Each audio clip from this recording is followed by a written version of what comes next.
Welcome to this new chapter of interesting story. अगर इस story पे अच्छे व्यूज, कमेंट और लाइक आए तभी ये स्टोरी कंप्लीट की जाएगी। सो अगर आप इस स्टोरी को पूरा सुनना चाहते हैं तो support this story, subscribe our channel and support us. एक छोटे से कमरे में दो आदमी जिनकी उम्र लगभग 30 थी, वो बुरी तरीके से घायल पड़े हुए थे। उन्हें देख के ऐसा लग रहा था उन्हें इस चोट से कोई फर्क नहीं पड़ रहा हो। वो अपनी सर्द आंखों से सामने देख रहे था जहां एक लड़की जिसकी उम्र 28 थी वो आराम से सोफे पर बैठी हुई थी। उसका चेहरा दिखने में थोड़ा मासूम था, लेकिन कोई उसकी आंखें देखे तो उसे समझ आए कैसी चालाक लोमड़ी है वो। लड़की बड़े प्यार से दोनों की तरफ देखकर बहुत इनोसेंट तरीके से बोलती है, ओह बेबी, आप दोनों सीरत को ऐसे देखेंगे तो सीरत डर जाएगी। इतना बोल सीरत घमंड से बोलती है, इसलिए अपनी बेकार नजरें नीचे रखो तो तुम दोनों के लिए अच्छा होगा। पता नहीं किस बेवकूफ ने दोनों को किंग बना दिया। तभी एक लड़के की आवाज आती है, baby they are powerful, but क्या है ना, औरत होती ही ऐसी चीज है, वो भी साली जो मासूम होती है। तभी सीरत के चेहरे पर बड़ी प्यारी मुस्कान आ जाती है और वही इतनी देर से दोनों डेविल शांत थे। वो अपनी ठंडी आंखों से सामने देखते हैं जहां उनकी ही उम्र का आदमी था, जिसे देख दोनों बोलते हैं, हाउ डरे यू राज, तुमने हमारे साथ धोखा करने की हिम्मत कैसे की। जिसे सुन राज डरने की एक्टिंग कर बोलता, मुझे कुछ मत करना प्लीज। इतना बोल राज बोलता है, एक मिनट, अरे हमारे दोनों राजा के हाथ तो बंधे हैं, हमें ये क्या ही कर लेंगे। इतना बोल राज जोर जोर से रावण की तरह हंसने लगता है।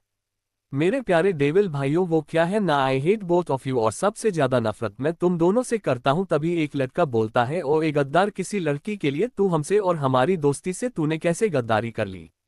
जिसे सुन राज बोलता है, दंश, तुम्हें ये किसने बोला कि मैं ये सब तुम्हारी इस सो कॉल फियोंसे के लिए कर रहा हूं। जिसे सुन दंश हैरानी से राज को देखने लगा, लेकिन उसने अपने इमोशन जल्दी ही छुपा लिए। तभी राज ने बोला, मुझे तो तुम दोनों से हमेशा से ही नफरत थी।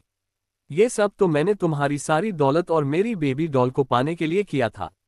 जिसे सुन इस बार विध्वंस अपनी सर्द आवाज में बोलता है, उससे हमारा क्या रिश्ता है। जिसे सुन राज, जिसकी आंखें अब गुस्से से लाल थी, वो अपने दांत पीसकर बोलता है, रिश्ता, अरे उसी से तो तुमने रिश्ता बनाकर गलती कर दी, तुम्हें पता है। इतना बोल राज की आवाज तेज हो गई, मेरी बेबी डॉल से ही तो तुम दोनों कमीनों की शादी हो गई, और अब कहते हो कौन बेबी डॉल।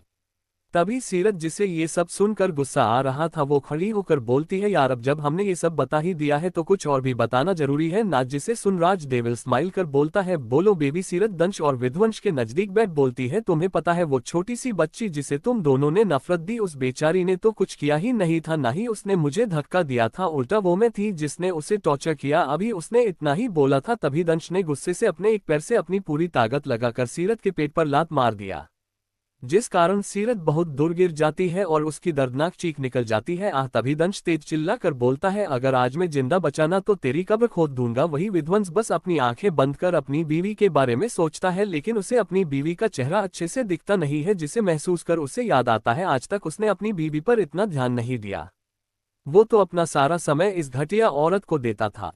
तभी राज बोलता है, यार बस बहुत टाइम पास हो गया, अब मेरा मन नहीं है इन्हें जिंदा रखने का। वही सीरत, जो दर्द से कराह रही थी, वो बोलती है, बेबी हेल्प मी। जिसे सुन राज उसे घूर के देख बोलता है, बेबी अभी अपनी तुम पनिशमेंट लो, बिकॉज तुमने भी तो मेरी बेबी डॉल के साथ गलत किया। जिसे सुन सीरत को बहुत गुस्सा आता है, लेकिन वो कुछ नहीं बोलती और अपने मन में बोलती है, शालू तू अब देख तेरे साथ में क्या करती हूँ। तभी राज विध्वंस और दंश की तरफ देखकर डेविल स्माइल कर बोलता है, अब तुम दोनों मरने वाले हो तो चलो तुम्हें एक खुशखबरी दे देता हूँ। परसों तुम्हारी बीबी के साथ नहीं तुम्हारी नहीं, मेरी बेबी डॉल के साथ मेरी शादी हो रही है। इतना बोल राज जोर जोर से हंसने लगता है और बोलता है, देखो तुम्हारा दोस्त कितना अच्छा है ना, जो तुम्हारे मरने के लिए तुम्हें इतना अच्छा तोहफा दे रहा है। जिस हीरे को छोड़ तुमने कोयला चुना, अब वो हीरा सिर्फ राज कपूर का होगा।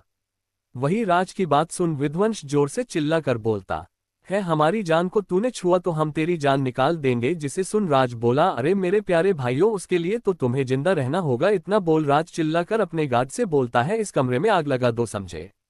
वही तब तक सीरत दंश और विध्वंस को देख बोलती है, काश बेबी अगर तुम दोनों ने मुझे अपनी प्रॉपर्टी दे दी होती तो आज हम तीनों हैप्पी फैमिली रहते।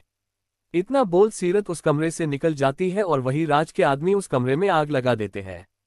वही दंश विध्वंस की तरफ देख बोलता है, भाई हम खुद को बचा सकते हैं, अभी चलिए यहाँ से। जिसे सुन विध्वंस सर्द आंखों से आग की तरफ देखकर बोलता है, किस मुंह से जाएगा, हमने हमारी जान को बुरी तरीके से तोड़ दिया है, किस मुंह से कहेगा कि हमें अब उसके साथ जीना है, जबकि अब वो किसी और के साथ जीना चाहती है।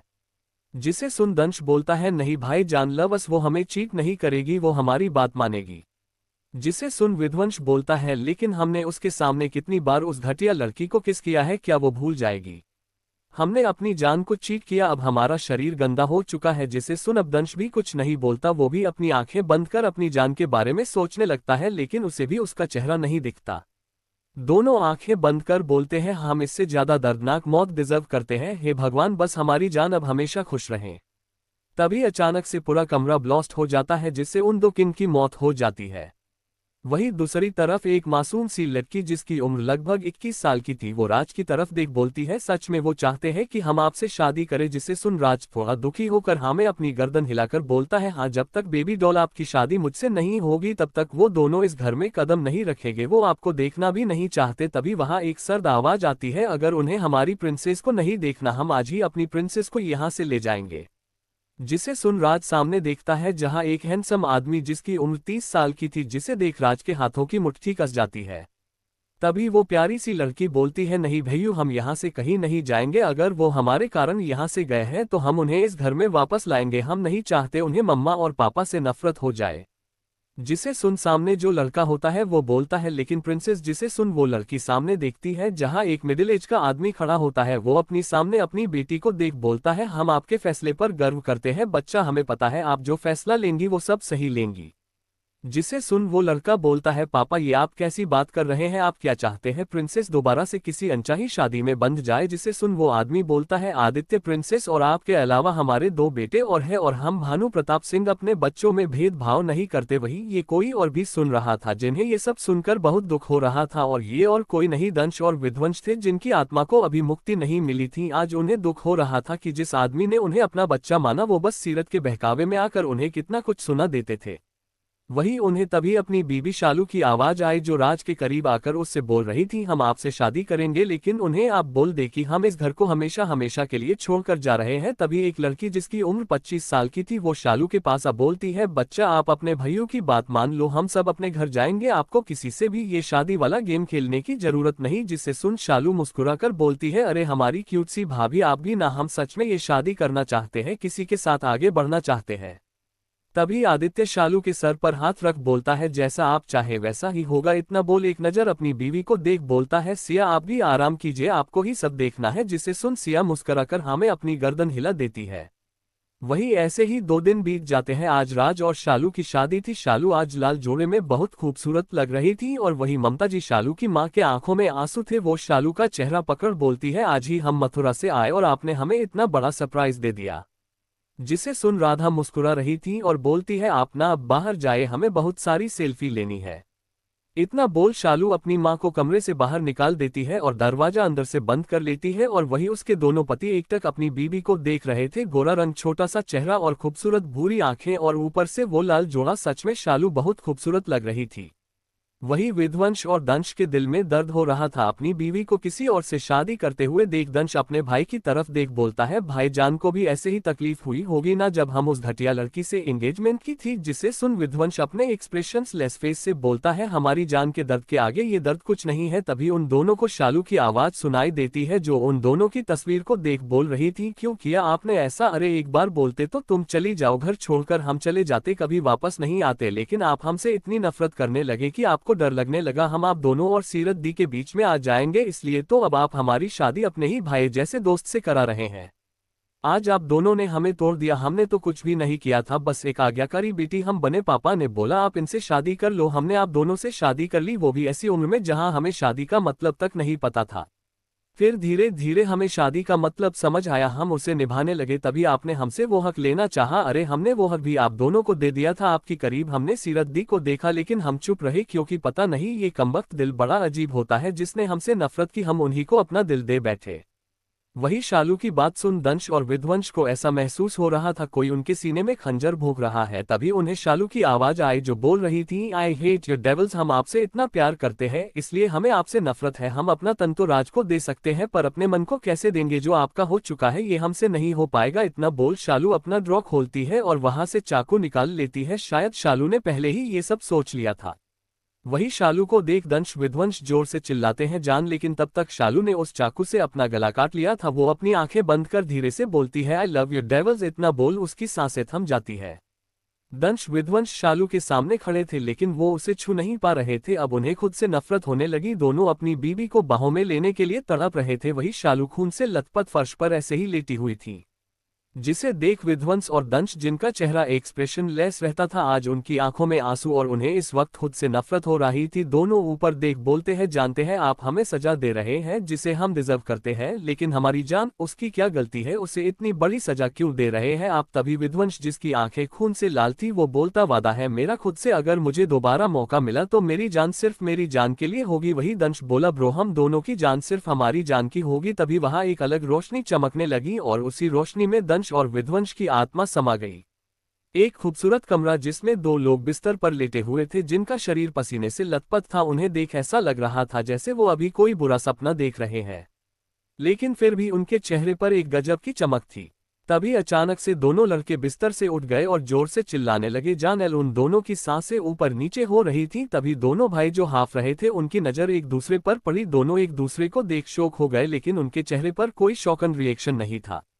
दंश अपनी खाली आंखों से विध्वंस की तरफ देख बोलता है, दैट्स अ ड्रीम। जिसे सुन विध्वंस, जिसकी नजर कहीं और थी, उसकी नजर को फॉलो कर दंश भी उस तरफ देखता है तो वो हैरान हो जाता है और बोलता है, व्हाट, 6 मार्च 2024, मतलब हम 6 साल पहले वापस लौटे हैं, इट्स इम्पॉसिबल। जिसे सुन विध्वंस की नजर ड्रेसिंग रूम के शीशे पर पड़ती है, जिसे देख विध्वंस डेविल स्माइल कर बोलता है, डेविल्स इज बैक। वही दंश भी जब शीशे के तरफ अपना अक्ष देखता है तब वो भी डेविल स्माइल कर बोलता है, अब होगा बदला पूरा। इतना सोच उसके दिमाग में सीरत और राज घूम रहे थे। तभी दंश विध्वंस की तरफ देख बोलता है, भाई। जिसे सुन विध्वंस दंश की तरफ देख बोलता है, लगता है उस ऊपर वाले को हम दो राक्षस पर दया आ गई होगी। जिसे सुन दंश बोला, यू आर राइट ब्रो, ये जन्म हमें हमारी मासूम सी जान के लिए मिली है। जिसे सुन विध्वंस डेविल स्माइल कर बोलता है, वी आर कमिंग जान।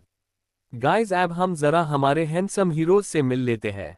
विध्वंस सिंह राजपूत, जिसे दुनिया में किंग के नाम से जाना जाता है, गेहुआ रंग, हरी आंखें, गुलाबी होठ, जो सिगरेट पीने से हल्के काले हो गए हैं, और हल्की दाढ़ी, हाइट 6.5, सेक्सी बॉडी, जिसे देख कोई भी पागल हो जाए। ये इस वक्त 25 साल के हैं। इनके मम्मी पापा की डेथ जब ये 7 के थे तभी कार एक्सीडेंट में हो गई थी। इन्होंने 7 साल की उम्र से खुद की पढ़ाई और अपने पापा का बिजनेस संभाला है। दंश और विध्वंस जुड़वा है। विध्वंस दंश से 2 मिनट बड़ा है। दंश सिंह राजपूत, गोरा रंग, नीली आंखें और गुलाबी होठ, जो सिगरेट पीने से थोड़े काले हो गए हैं, हाइट 6.5, हल्की दाढ़ी, जो इनके लुक में चांद चांद लगाते हैं, उम्र 25 और जिम से बनी हुई खूबसूरत बॉडी। दंश विध्वंस की तरफ देख बोलता है, bro today is a engagement. जिसे सुन विध्वंस बोलता है, हमारी जान के साथ। जिसे सुन दंश के चेहरे पर डेविल स्माइल आ जाती है। तभी दंश बोलता है, bro I can't wait to meet आ जान। जिसे सुन विध्वंस, जिसे खुद बेचैनी होती है, वो खुद के इमोशन को कंट्रोल कर बोलता है, आज रात हम हमारी जान से मिलेंगे, क्योंकि उससे पहले हमें कुछ तैयारी करनी है। जिसे सुन दंश भी अपनी गर्दन हाँ में हिला देता है। RS हेवन, एक खूबसूरत सा विला जो देखने में बहुत खूबसूरत, जिसे देख कोई भी उसकी खूबसूरती में खो जाए। सफेद रंग का महल जैसा एक विला, जिसके आसपास बहुत सारी हरियाली फैली हुई थी। उस जगह की खूबसूरती कुछ अलग ही थी, जिसे देख कोई भी वहां की खूबसूरती में खो जाए। वही दरवाजे पर एक नेम प्लेट लगी हुई थी, जिसमें बड़े बड़े शब्द में लिखा था, RS हेवन। वही आज विला बहुत खूबसूरत तरीके से तैयार था, जैसे आज किसी की शादी हो। अंदर हॉल में एक औरत, जिसकी उम्र 45 साल की थी, वो आसपास सारा सामान समेट रही थी और अपने आसपास लोगों को देख बोल रही थी, आप सब जल्दी जल्दी काम कीजिए, हमारे बच्चों की आज एंगेजमेंट है, हमें यहाँ एक भी कमी नहीं चाहिए, सब चीज हमें खूबसूरत नजर आनी चाहिए, समझ गए आप सब। तभी एक दमदार आवाज आती है, स्वीट हॉट, तुम थक जाओगी, कितना काम करोगी, सब अच्छा ही होगा। जिसे सुन वो औरत पीछे मुड़ती है और देखती है एक 48 साल का आदमी, जिन्हें देख वो मुस्कुराकर बोलती है, आप भी ना प्रताप जी, आप नहीं समझेंगे, आज हमारे बच्चों का बड़ा दिन है। चलिए पहले जान लेते हैं हम हमारे इन लोगों के बारे में। भानु प्रताप सिंह, उम्र 48 साल, गोरा रंग और चेहरे पर तेज काली आंखें, जिसमें गुरूर के साथ नम्रता और कोल्डनेस, जिन्हें दुनिया से कोई लेना देना नहीं, इन्हें सिर्फ अपने परिवार से प्यार है। अगर ये इस दुनिया में सबसे ज्यादा प्यार करते हैं तो अपनी प्यारी सी स्वीट हार्ट और प्रिंसेस को, जो इनकी जान है। ये एक बहुत बड़े बिजनेसमैन है, अभी कुछ ही समय ये दिल्ली शिफ्ट हुए हैं। ममता भानु प्रताप सिंह, भानु प्रताप की स्वीट हार्ट, उम्र 45 साल पर आज भी देखने में 26 की लगती है, गोरा रंग, 5.4 हाइट, खूबसूरत सा फिगर, भूरी आंखें, कोई भी इन्हें देखे तो उन्हें इनसे प्यार हो जाए। ये सबसे ज्यादा प्यार अपने बच्चों से करती है, लेकिन दंश और विध्वंस में तो इनकी जान बसती है। अब कहानी पर तभी एक लड़का मुंह बनाकर बोलता है, हमें तो पता ही था, हमें तो पता नहीं किस खेत से उठा के लाए थे, तभी कोई ध्यान ही नहीं दे रहा हम पर। जिसे सुन भानुजी और ममता जी का ध्यान सामने जाता है, जहां एक हैंडसम सा लड़का खड़ा था, जिसे देख कोई भी लड़की अपना दिल उस इंसान के आगे कर दे। तभी ममता जी मुंह बनाकर बोलती है, अरे मेरे बेटे को तो सच्चाई पता चल गई, सॉरी बेटा, हमें तुझसे ये छुपाना नहीं चाहिए था। जिसे सुन वो लड़का चिढ़ जाता है और बोलता है, सच में कोई मेरी इज्जत नहीं करता। जिसे सुन भानुजी बोलते हैं, जब पता है तो यहाँ क्यों मर रहे हो। जिसे सुन वो लड़का अपनी आंखें घुमाकर बोलता है, आपसे बोलकर तो मुझे खुद को रोस्ट नहीं कराना, मुझसे तो सबसे ज्यादा प्यार मेरी प्रिंसेस ही करती है। इतना बोल वो लड़का भानुजी को कनिंग स्माइल देता है और चला जाता है, जैसे बताना चाह रहा हो, आपसे भी ज्यादा मेरी प्रिंसेस मुझसे प्यार करती है। जिसे समझ भानुजी चिढ़ जाते हैं और चिल्लाते हैं, आदित्य प्रताप सिंह, उम्र 25 साल, काली आंखें, गोरा रंग, 6.5 हाइट, गुलाबी होठ, सीधी खड़ी नाक। आदित्य घर में सॉफ्ट हॉर्टेड रहता है, लेकिन बाहर के दुनिया में इन महाशय को कोल्ड हॉर्टेड बोला जाता है। लड़कियां तो इनके पीछे पागल है, लेकिन ये तो जनाब पहले ही किसी के लिए पागल है। और अगर ये इस दुनिया में सबसे ज्यादा प्यार करते हैं तो अपनी प्रिंसेस से बिल्कुल किसी बाप की तरह। अब वो भी क्यों ना हो, इकलौती जो है इनकी प्रिंसेस, और ऊपर से इनसे छोटी है, तो प्यार तो रहेगा ही। आदित्य भागकर एक कमरे की तरफ जाता है और उसी के पीछे भानुजी भी। वही ममता जी अपना सर पकड़कर बोलती है, दोनों एक जैसे ही पागल है, कौन बोलेगा ये हॉटलेस है। इतना बोल वो मुस्कुराकर किचन में लग जाती है। वही ऊपर भानुजी जैसे ही कमरे में पहुंचते हैं तो देखते हैं आदित्य दरवाजे पर टेक लगाकर सामने देख रहा है। जिसे देख भानुजी के चेहरे पर मुस्कान खिल जाती है। वो भी दरवाजे पर आ अपने बेटे के कंधे पर हाथ रख देते हैं, जिससे महसूस कर आदित्य बोलता है, देखो ना पापा, हमारी प्रिंसेस कितनी मासूम है और कितनी प्यारी है। जिसे सुन भानुजी बोलते हैं, इसी मासूमियत की ही तो चिंता है, कहीं कोई हमारी प्रिंसेस की मासूमियत छीन न ले। ये सब बोलते वक्त भानुजी का चेहरा सर्द हो जाता है। वही आदित्य जिसके चेहरे पर अभी तक मुस्कान थी, उसका चेहरा भी एक्सप्रेशन लेस हो जाता है और वो अपनी सर्द आवाज में बोलता है, अगर किसी ने हमारी प्रिंसेस के बारे में कुछ सोचा भी तो ये आदित्य प्रताप सिंह उसका सर वही काट देगा। जिसे सुन भानु जी भी अपने बेटे को देख डेविल स्माइल करते हैं। तभी उनके कानों में एक प्यारी सी बच्चों जैसी मीठी आवाज आती है, भैयू पापा। जिसे सुन दोनों के चेहरे पर मुस्कान आ जाती है और वो सामने देखते हैं जहां एक क्यूट सी बच्ची जिसके आंखों में अभी भी नींद भरी हुई थी, वो अपनी आंखें मसल रही थी। उसे देख भानु जी और आदित्य की मुस्कान लंबी हो जाती है। दोनों भागकर अपनी प्रिंसेस के बिस्तर पर दोनों साइड बैठ जाते हैं। धीरे धीरे उनकी प्रिंसेस अपनी खूबसूरत भूरी आंखें खोल देती है और मुस्कुराकर अपने भैयू और पापा को देखती है। तो अब हम बात कर लेते हैं अपनी प्यारी और खूबसूरत सी शालू के बारे में। शालू, जिन्हें घर में सब प्रिंसेस ही बुलाते हैं, हाइट 4.9, गोल और छोटा सा चेहरा, गोरा रंग, भूरी आंख, एकदम खड़ी नाक और लाल चेरी जैसे होठ, फूले हुए गाल और हल्की सी चब्बी, जिसे देख सबको उस पर बड़ा प्यार आता है। उम्र 16 साल, इनका दिल बहुत साफ और बहुत कोमल है। ये हर किसी से प्यार करती है, लेकिन अगर इन्हें गुस्सा आ जाए तब तो ये घर में धमाल ही मचा देती है, इसलिए कोई इन्हें गुस्सा दिलाता नहीं है। दोनों बाप बेटे अपनी प्रिंसेस के गालों पर एक साथ किस कर लेते हैं, जिसे महसूस कर शालू खुश हो जाती है और खिलखिलाकर हंसने लगती है और बोलती है, पापा भैयू हमें गोदी लो ना, हमें नहाने जाना है। जिसे सुन आदित्य फटाफट अपनी प्रिंसेस को गोद में ले लेता है। जिसे देख भानु जी घूरकर आदित्य को देखते हैं, लेकिन आदित्य को इससे कोई लेना देना नहीं था, वो तो बस अपनी प्रिंसेस को गोद में ले खुश था। और वही भानु जी अपना सरना में हिलाकर अपनी प्रिंसेस के लिए कपड़े निकालने लगते हैं और वापस हॉल में आ जाते हैं। थोड़ी देर बाद आदित्य भी हॉल में आकर बैठ जाता है। भानु जी आदित्य से पूछते हैं, हमारे शेर कब तक आ रहे हैं। जिसे सुन आदित्य मुंह बनाकर बोलता है, पापा आप उनके आगे तो कभी उनकी तारीफ नहीं करते और उन्हें आपने इतने साल घर से दूर रखा और अभी आप उन्हें अपना शेर बुला रहे हो। जिसे सुन भानु जी मुस्कुराकर बोलते हैं, उस समय वक्त नहीं आया था, इसलिए हमने कभी उन्हें वो प्यार नहीं दिया। हमें उन्हें मिट्टी नहीं सोना बनाना था, इसलिए इतने सालों तक खुद से दूर रखा, लेकिन अब वक्त आ गया है अपने शेरों को वापस बुलाने की। जिसे सुन आदित्य मुस्कुराकर बोलता है, आप चिंता मत करो, आपके शेरों ने कहा है वो सीधा रात में अपनी एंगेजमेंट में आएंगे। जिसे सुन भानु जी अपना सर हाँ में हिला देते हैं। तभी उनके कान में एक प्यारी आवाज आती है, मम्मा, ओ मेरी प्यारी मम्मा, आपकी दुलारी को भूख लगी है, जल्दी से अपने प्यारे हाथों से अपनी दुलारी को नाश्ता में पास्ता खिलाए। जिसे सुन आदित्य और भानु जी के चेहरे पर मुस्कान आ जाती है। वही किचन में ममता जी अपने हाथों में बेलन लेकर आकर अपनी आंखें छोटी कर बोलती है, आजा दुलारी खा ले पास्ता। जिसे देख शालू अपने लाल होठों का पाउट बनाकर बोलती है, मम्मा बेलन नहीं पास्ता लाओ, आपकी दुलारी को भूख ही लगी है। जिससे सुन अब ममता जी की ममता जाग जाती है और वो प्यार से शालू को बुलाती है और उसके माथे को चूम अपने साथ डाइनिंग टेबल पर बैठाकर बोलती है, अच्छा बाबा नाश्ता कर लो आप, जब तक हम बाकी काम करते हैं। आज वैसे भी आपके डेविल्स की एंगेजमेंट है, जिसे सुन शालू खुद के सर पर हाथ मारकर बोलती है, ओ गॉड हम तो भूल ही गए थे, मम्मा जल्दी नाश्ता दे दो, हमें डांस की प्रैक्टिस भी तो करनी है। जिसे सुन आदित्य अपनी प्रिंसेस के पास आ बोलता है, हमारी प्रिंसेस को प्रैक्टिस की क्या जरूरत, वो तो ऐसे ही अच्छा डांस करती है। जिस पर शालू अपने दांत दिखाकर बोलती है, वो क्या है ना भैयू, अंश और अक्षय उन्हें शिकाना भी है ना, और आपको तो पता है आपकी प्रिंसेस कितनी इंटेलिजेंट है, वो सबकी मदद करती है। जिसे सुन आदित्य, भानु जी और ममता जी मुस्कुरा देती है और तीनों के दिल में बस एक ही बात होती है, कोई उनकी प्रिंसेस की मासूमियत ना छीने। दूसरी तरफ दंश और विध्वंस इस वक्त एक ज्वेलरी शॉप पर होते हैं जहां वो कुछ देख रहे होते हैं। तभी दंश बोलता है, भाई do you really want to engage today. जिसे सुन विध्वंस डेविल स्माइल कर बोलता है, ऑफ कोर्स आई वांट। जिसे सुन दंश भी डेविल स्माइल कर बोलता है, लगता है अब हमारी जान को हमारी होने से कोई नहीं रोक सकता, कोई भी नहीं। रात का समय, RS हेवन। सारे मेहमान धीरे धीरे विला में आने लगे थे। आज किसी के चेहरे पर खुशी तो कुछ लोग दुखी थे, जिसमें बेचारी लड़कियां जिनके सपनों के राजकुमारों की आज एंगेजमेंट थी, और कुछ खुश थे क्योंकि अभी भी इस खानदान का एक बेटा सिंगल है जो कि हमारे आदित्य प्रताप सिंह है, और आज कुछ लोग अपना बिजनेस बढ़ाने के लिए आए थे। तभी दरवाजे पर एक काली रंग की रोल्स रॉयल्स रुकती है, जिसे देख फटाफट बॉडीगार्ड दरवाजा खोलते हैं। तभी कार से एटीट्यूड से एक हैंडसम आदमी बाहर निकलता है, जिसने ब्लैक सूट पहना हुआ था और आंखों पर काला चश्मा, जिसमें वो बहुत हैंडसम दिख रहा था। तभी दूसरी तरफ से एक और लड़का निकलता है, जिसने इस वक्त नीला सूट और काले गॉगल्स डाले थे, जिसमें वो गजब का दिख रहा था।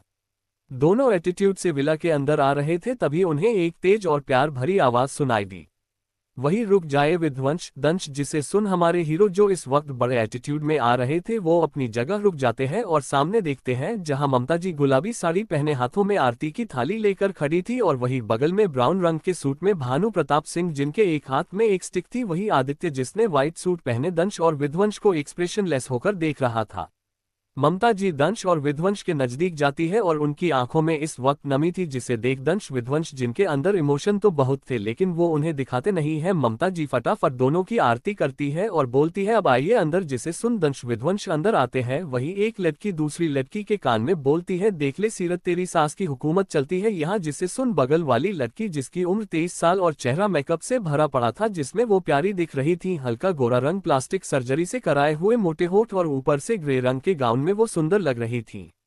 सीरत बोलती है, रीता बेबी, वो बस कुछ पल के लिए मुझे देखते ही ये दोनों सब भूल जाते हैं, और वैसे भी बस कुछ समय उसके बाद इतना बोल सीरत डेविल स्माइल करती है। वही ममता जी जैसे ही दंश विध्वंस अंदर आते हैं, वैसे ही उन दोनों को अपने गले लगा लेती है, जिसे महसूस कर दंश विध्वंस को अपने दिल में गर्माहट मिलती है। अपनी माँ के गले लगे हुए उन्हें इतने साल हो गए थे, इतनी लंबी जुदाई थी। तभी दंश ममता जी का चेहरा अपने दोनों हाथों से पकड़ बोलता है, मोमा आप ऐसे क्यों रो रहे हो, आपको पता है ना वी डोंट लाइक इट। तभी विध्वंस अपनी सर्द आवाज में बोलता है, अगर अब आप रोई ना, सच कह रहा हूं, हम अभी वापस चले जाएंगे। जिसे सुन ममता जी जल्दी से अपने आंसू पोंछकर बोलती है, अच्छा बाबा नहीं रो रही, और वैसे भी ये हमारे खुशी के आंसू हैं, हमारे जिगर के टुकड़े आ गए वापस। जिसे सुन एक सर्द आवाज आए, मां जाने देते ना, इन्हें क्या जरूरी है रोकना। जिसे सुन दंश विध्वंस अपने दोस्त अपने भाई की तरफ देखते हैं। आदित्य को देख उन्हें उनका पुराना समय याद आने लगता है, कैसे इतने अच्छे दोस्त की बात उन्होंने नहीं मानी जब उसने बोला था सीरत अच्छी नहीं है। यही सब सोच दोनों की आंखें लाल हो रही थी, लेकिन उनके गॉगल्स के कारण किसी को कुछ पता नहीं चला। दंश डेविल स्माइल कर बोलता है, Adi don't forget mom love us more. जिसे सुन आदित्य के चेहरे पर मुस्कान आ जाती है, और वही दंश अपनी बाहें फैला देता है, जिसे देख आदित्य फटाफट उसके पास आ उसे गले लगा लेता है, और वही विध्वंस उन दोनों को देखने लगता है। जिसे देख आदित्य दंश से दूर होकर फटाफट विध्वंस को गले लगा लेता है और मुंह बनाकर बोलता है, तू तो गले लगाएगा नहीं। जिसे सुन विध्वंस डेविल स्माइल कर बोलता है, जब पता है तो क्यों गले लगे पड़े हो। जिसे सुन आदित्य घूरकर विध्वंस को देखता है और बोलता है, हॉटलेस आदमी। इतना बोल साइड में हट जाता है। तभी दंश विध्वंस भानु जी के पास जाते हैं, जिसे देख भानु जी अपने आंखें छोटी कर बोलते हैं, ओहो आ गई याद कि तुम्हारे कोई डैड भी जिंदा है। जिसे सुन दंश विध्वंस एक साथ जोर से बोलते हैं, डैड। जिसे सुन भानु जी मुस्कुराकर दोनों को अपने सीने से लगाकर बोलते हैं, मेरे शेर बच्चे। वही सीरत, जिसे ये सब देख गुस्सा आ रहा था, वो बड़ी मीठी आवाज में बोलती है, बेबी। जिसे सुन दंश विध्वंस के हाथों की मुट्ठी कस जाती है और वो सामने देखते हैं जहां सीरत खड़ी थी, जिसकी आंखें इस वक्त नम थी। जिसे देख दंश मन में बोलता है, अगर तुम्हारी इस एक्टिंग को मैंने रियलिटी में ना बदली तो मैं दंश राजपूत नहीं। वही विध्वंस बस एक टक सीरत को देख रहा था। सीरत दंश विध्वंस के पास जैसे ही उन्हें गले लगाने जाती है, तभी विध्वंस बोलता है, चलो एंगेजमेंट करने। जिसे सुन सब अंदर चले जाते हैं। वही सीरत अपनी मुट्ठी कस लेती है। वो खुद से बोलती है, हुआ क्या है इन दोनों को, ऐसे तो हमेशा मुझसे गले मिलते थे और तो और मेरी हर बात मानते थे। तभी कोई सीरत को पीछे से अपने बाहों में ले लेता है और बोलता है, क्या हुआ बेड पार्टनर, इतना क्या सोच रही हो। जिसे सुन सीरत, जिसका दिमाग पहले से ही खराब था, वो खुद को उस इंसान से छुड़वा कर बोलती है, राज प्लीज कोई देख लेगा। जिसे सुन राज सीरत को कमर से पकड़ बोलता है, बेबी सब अंदर गए, कोई नहीं देख रहा, और अब अंदर चलो, किसी के बर्बादी का समय आ चुका है। वैसे भी मैं यहाँ पहली बार आया हूँ, सुना है इस घर में एक प्रिंसेस भी है, जरा उससे भी मुलाकात हो जाएगी। जिसे सुन सीरत गुस्से में अपनी मुट्ठी बंद कर बोलती है, चलो फिर। ऐसे ही दोनों अंदर आते हैं और वही सीरत देखती है दंश विध्वंस दूल्हा दुल्हन की कुर्सी पर पहले से ही बैठे हैं और अपने फोन में कुछ कर रहे हैं, जिन्हें देख वो फटाफट दंश के पास अब बोलती है, बेबी आप दूसरी साइड बैठ जाओ, मुझे आप दोनों के बीच में बैठना है। जिसे सुन दंश खुद के गुस्से को कंट्रोल कर बोलता है, तुम इधर बैठ जाओ, मुझे भाई से जरूरी बात करनी है। दंश के बोलने का तरीका थोड़ा कोल्ड था, जिसे सुन सीरत फटाफट दंश के बगल में बैठ जाती है। तभी अचानक से सारी लाइट्स ऑफ हो जाती है। दंश के बोलने का तरीका थोड़ा कोल्ड था, जिसे सुन सीरत फटाफट दंश के बगल में बैठ जाती है। तभी अचानक से सारी लाइट्स ऑफ हो जाती है, जिसे देख सब लोग एक दूसरे को देखने लगते हैं। अभी कोई कुछ बोलता उससे पहले ही आदित्य सबको शांत होने को बोल देता है। तभी गाना बजने लगता है, हरे राम राम राम राधे श्याम राधे श्याम, हरे राम राम राम राधे श्याम राधे श्याम, तू ही राम तू ही श्याम राधे श्याम राधे श्याम, हरे राम राम राम राधे श्याम राधे श्याम। एक स्पॉटलाइट एक छोटी सी लड़की पर पड़ती है, जो गुलाबी रंग के लहंगे में घूंघट करके नीचे बैठी हुई थी। कोई भी देखकर बता सकता था वो लड़की बहुत सुंदर होगी। तभी विध्वंस और दंश, जिन्हें इन चीजों से मतलब नहीं था, वो एक टक सामने देखने लगते हैं और दोनों को मुंह से बस एक शब्द निकलता है, जान। धानी चुनरिया धीरे धीरे सर से सरकती जाए रे, बिंदिया करती छेड़खानी चूड़ी मेरी शर्माए रे। धानी चुनरिया धीरे धीरे सर से सरकती जाए रे, बिंदिया करती छेड़खानी चूड़ी तेरी शर्माए रे। ऐसे ही धीरे से शालू अपना घूंघट उठा देती है और अपने स्टेप्स करने लगती है, और वही दंश और विध्वंस एक टक शालू को देख रहे थे। उन दोनों का दिल इस वक्त 100 की स्पीड में धड़क रहा था। गोरा रंग, छोटा सा गोल चेहरा, सर पर खूबसूरत सा मंटिका, गुलाबी गाल, लाल होठ, जिन्हें देख किसी को भी उन्हें चूमने का मन करे। ऊपर से शालू की मासूमियत क्या कहर ही ढा रही थी। छम छमा के पायल बुलाए, घूंघरू से भी आवाज आए, ओ राधा मेरी राधा निभा दे अपना वादा, बिछा के नैना बैठी मेरी राहों में। राधा मेरी राधा निभाया मैंने वादा, बिछा के नैना बैठी मेरी राहों में, आजा आजा। शालू अपना लहंगा उठाकर अपने पायल की तरफ इशारा करके नाच रही थी, जिसे देख दंश और विध्वंस की नजर शालू के खूबसूरत से छोटे पैरों पर पड़ती है। तभी उनके कान में एक लड़के की आवाज सुनाई देती है, हाय क्या माल है यार, एकदम मक्खन। तभी दूसरा लड़का बोलता है, यार कितने सॉफ्ट पैर लग रहे हैं छूने में, तो उफ कितने सॉफ्ट होंगे। वही दंश विध्वंस गुस्से में अपनी मुट्ठी बंद कर लेते हैं, और वही सीरत, जिसे भी उन दोनों लड़कों की आवाज सुनाई दे रही थी, वो दंश विध्वंस की तरफ देख थोड़ा दुखी होकर बोलती है, बेबी मुझे तो लग रहा है शालू जानबूझकर ये सब कर रही है, जिससे सबका ध्यान उस पर जाए। जिसे सुन दंश विध्वंस उसे इग्नोर कर देते हैं। इस वक्त उनकी नजर सामने थी, आजा परदेशी अब घर मेरे आजा, पनघट पे नाचे राधा, आजा परदेशी अब घर मेरे आजा, पनघट पे नाचे राधा, आजा परदेशी अब घर मेरे आजा, पनघट पे नाचे राधा। शालू गोल गोल घूमने लगती है, जिस कारण उसका दुपट्टा थोड़ा इधर हो जाता है, जिस कारण उसका गोरा पेट दिखने लगता है। वही दंश और विध्वंस जैसे ही शालू का गोरा पेट देखते हैं, उनका गला सूखने लगता है। लेकिन तभी उन्हें फिर से उन दोनों लड़कों की आवाज आती है, हाय यार ये तो आग है, इतनी सी उम्र में ही कमाल की है। तभी दूसरा बोलता है, दिल तो कर रहा है अभी बिस्तर पर ले जाओ और इस फूल को बेदर्दी से मसल दूं। वही अब विध्वंस अपने गार्ड की तरफ कुछ इशारा करता है और अपने भाई की तरफ देख डेविल स्माइल करता है, जिसे महसूस कर विध्वंस भी डेविल स्माइल करता है और दोनों सामने देखने लगते हैं। हरे राम राम राम राधे श्याम राधे श्याम, हरे राम राम राम राधे श्याम राधे श्याम, तू ही राम तू ही श्याम राधे श्याम राधे श्याम, हरे राम राम राम राधे श्याम राधे श्याम। ऐसे ही शालू अपना डांस खत्म कर फटाफट भागकर अपने पापा के पास आ जाती है, जिसे देख भानु जी शालू के सर को चूम कर बोलते हैं, हमारी प्रिंसेस बहुत प्यारी लग रही है। जिसे सुन शालू खुश हो जाती है। तभी आदित्य शालू को अपने गोद में उठा लेता है, जिस कारण शालू अपने लाल होठों का पाउट बनाकर बोलती है, भैया आप हमें ऐसे मत उठाया करो, अब हम बड़े हो गए हैं। जिसे सुन आदित्य शालू के चबी गालों को चूम कर बोलता है, ये तो इम्पॉसिबल है प्रिंसेस। जिसे सुन शालू मुंह बना लेती है। तभी शालू को खुद पर किसी की नजरों की तपिश महसूस होती है, और जिस कारण उसकी नजर सामने जाती है जहां दंश विध्वंस एक टक अपनी छोटी सी जान को देख रहे थे। तभी ममता जी शालू के पास उसके माथे को सहला देती है, जिससे शालू की नजर अपनी मम्मा पर जाती है। शालू अपनी मम्मा को देख धीरे से बुदबुदाती है, डेविल। जिसे सुन ममता जी अपनी गर्दन हाँ में हिला देती है।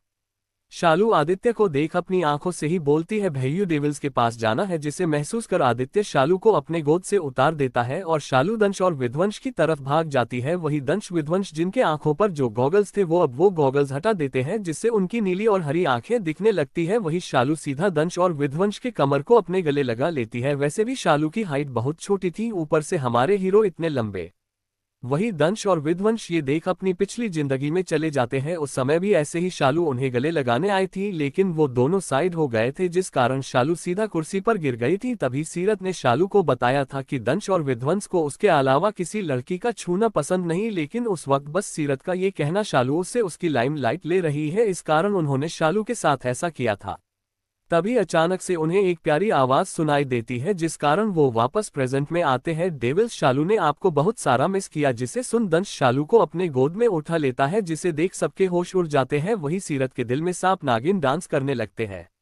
जान, हमने भी आपको बहुत मिस किया। वही विध्वंस जो एक टक बस अपनी छोटी सी जान को देख रहा था, उसने कुछ ऐसा किया जिसे देख सब मुंह फाड़े उसे देखने लगे। विध्वंस जो कब से अपनी जान को प्यार से एक टक देख रहा था, वही दंश अपनी छोटी सी जान को अपने हाथों में महसूस कर सुकून से देख रहा था। तभी विध्वंस दंश के हाथों से अपनी छोटी सी जान को अपनी गोदी में ले लेता है और प्यार से उसके चबी गालों को पकड़कर बोलता है, मेरे बच्चे ने मुझे कितना मिस किया। जिसे सुन शालू अपने छोटे छोटे गोरे हाथ को फैला कर बोलती है, बड़े डेविल आई मिस यू एना सारा। जिसे देख विध्वंस, जिसके चेहरे पर कोई एक्सप्रेशन नहीं थे, लेकिन आंखों में हल्की सॉफ्टनेस जरूर थी। तभी आदित्य वहां आ जाता है और विध्वंस को देख थोड़ा चिड़ी आवाज में बोलता है, मेरी प्रिंसेस को इधर दे। जिसे सुन दंश विध्वंस दोनों की आंखें छोटी हो जाती है। तभी भानुजी भी सामने आकर बोलते हैं, प्रिंसेस पापा के पास आओ। जिसे सुन शालू अपनी भूरी आंखों से टुकुर टुकुर कभी अपने पापा को देखती, कभी अपने भाई को, तो कभी अपने डेविल्स को। इस वक्त वो बहुत क्यूट लग रही थी, जिस कारण दंश विध्वंस अपनी छोटी सी जान को देखने लगते हैं। शालू अपने लाल होठों का पाउट बनाकर बोलती है, पापा प्रिंसेस को डेविल्स के पास रहना है। जिसे सुन अब भानुजी को भी थोड़ी जलन होने लगती है। वो दंश और विध्वंस को घूर कर देखने लगते हैं, जैसे कह रहे हो मेरी प्रिंसेस सिर्फ मेरी है। वही दंश विध्वंस वो तो बस अपनी छोटी सी जान को देखने लगते हैं, जो इस वक्त बड़ी क्यूट लग रही थी। वही सीरत, जिसका अब दिमाग पूरा खराब हो चुका था, वो खुद को कंट्रोल कर बोलती है, दंश जी विध्वंस जी चलिए ना हम एंगेजमेंट कर लेते हैं, वैसे भी बहुत टाइम हो गया है। जिसे सुन सबका ध्यान सीरत की तरफ जाता है। तभी आदित्य एक्सप्रेशन लेस फेस के साथ बोलता है, यस हो गया टाइम, तो चलो मेरे भाइयों जाओ अपनी बीवी के पास। जिससे सुन दंश विध्वंस बुरी तरीके से आदित्य को घूरने लगता है, लेकिन आदित्य को उससे कोई फर्क नहीं पड़ता। तभी ममता जी उन सबके पास आकर बोलती है, हाँ बात तो सही है, एंगेजमेंट का समय हो चुका है। बच्चों आप प्रिंसेस को मुझे दे दो और आराम से एंगेजमेंट करो। वैसे भी प्रिंसेस से आप बाद में आराम से मिल लेना, आओ प्रिंसेस मम्मा के पास। जिससे सुन शालू की पकड़ विध्वंस के सूट पर मजबूत हो जाती है और वो थोड़ी रुंधे गले में बोलती है, अगर डेविल्स हमें छोड़कर चले गए तो। वही अपनी छोटी सी जान के आंखों में आंसू देख दंश विध्वंस के दिल में एक टीस सी लगती है और वही आदित्य, भानु जी और ममता जी को भी बुरा लगता है। वो साथ में बोलते हैं, प्रिंसेस जान बच्चा आप मत रो। वही सब हैरान होकर बस दंश और विध्वंस को देखते हैं। तभी विध्वंस अपनी सर्द आवाज में बोलता है, मोम बच्चा हमारे साथ बैठेगी, आप टेंशन मत लो। वही दंश भी बोलता है, हाँ भाई सही कह रहे हैं, मोम जान हमारे साथ बैठेगी। वही शालू के आंसू देख अब ममता जी भी कुछ नहीं बोलती और भानु जी और आदित्य के साथ दूसरी तरफ आकर खड़ी हो जाती है। वही शालू भी अपना छोटा सा चेहरा विध्वंस के सीने में घुसा लेती है, जिसे महसूस कर विध्वंस को सुकून मिलता है और वो और दंश वापस से अपनी जगह बैठ जाते हैं। वही सीरत भी गुस्से के घुट पीकर वापस से दंश के बगल में बैठ जाती है। वही सगाई शुरू हो जाती है और सीरत की दोस्त सीरत के आगे दो अंगूठी रख देती है। अंगूठी देखने में बहुत सुंदर थी, होती भी क्यों ना खुद दंश और विध्वंस ने उसे ये अंगूठी दी थी कि वो दोनों भाइयों को पहना सके।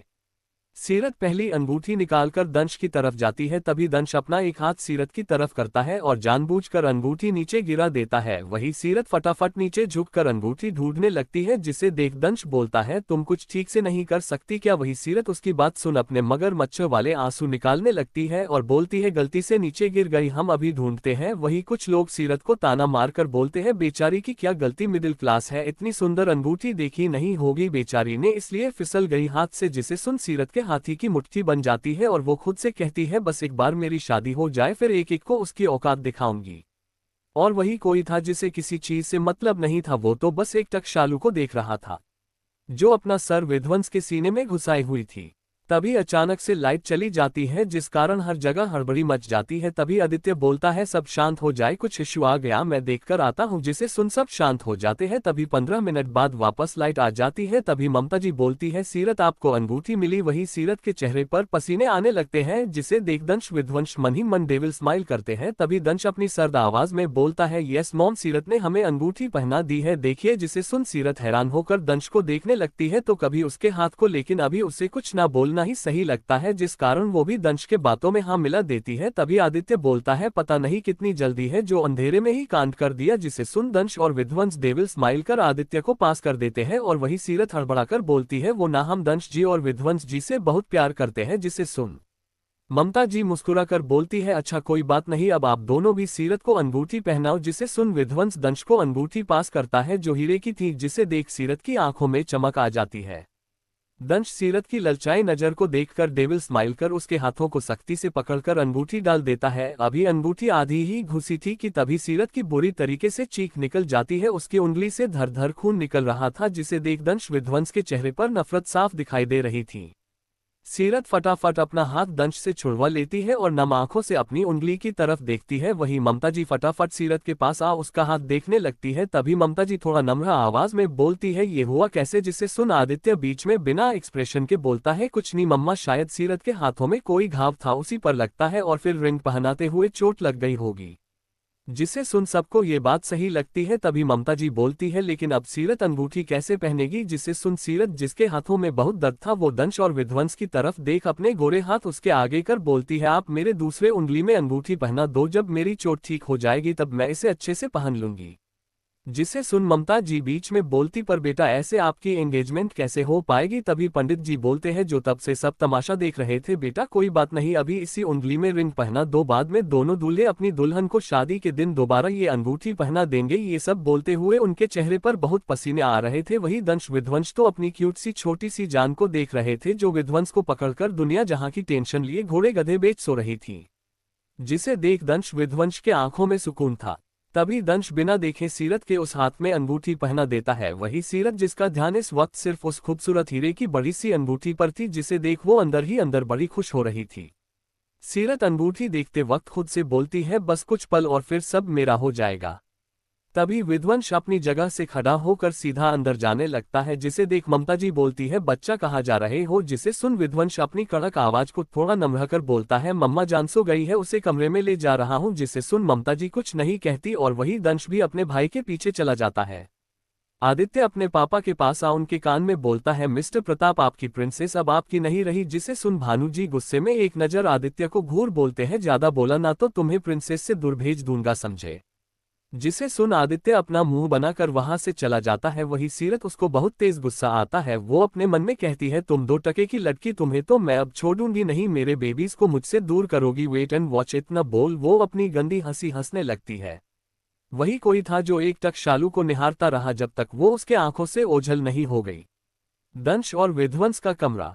विध्वंस सोफे पर बैठ अपने गोदी में सोई हुई मासूम डॉल को बिना एक्सप्रेशन के देख रहा होता है। वही दंश फ्रेश होने चला जाता है। विध्वंस शालू को देख अपनी सर्द आवाज में बोलता है जान अभी तुम हमारा सुकून हो, लेकिन अगर हमारी जुनून बन गई और किसी ने तुम्हें हमसे जुदा किया तो तबाही आएगी, और अगर तुम खुद हमसे दूर हुई तो कैद हो जाओगी। इसलिए बस दुआ करो कि तुम हमारा जुनून ना बनो। इस वक्त विध्वंस किसी सनकी की तरह शालू को देख रहा था जो अपने सपनों में खोई हुई थी। वही बाथरूम में दंश अपने हाथों की रिंग देख मुस्कुरा रहा था। दंश खुद के अक्ष को देख बोलता है जान तुम सच में बहुत क्यूट हो, नहीं जानता इन एहसास को, लेकिन इतना पता है ये जन्म बस तुम्हारे नाम है। इतना सोच वो सोचने लगता है कैसे ये रिंग उसे शालू ने पहनाई थी।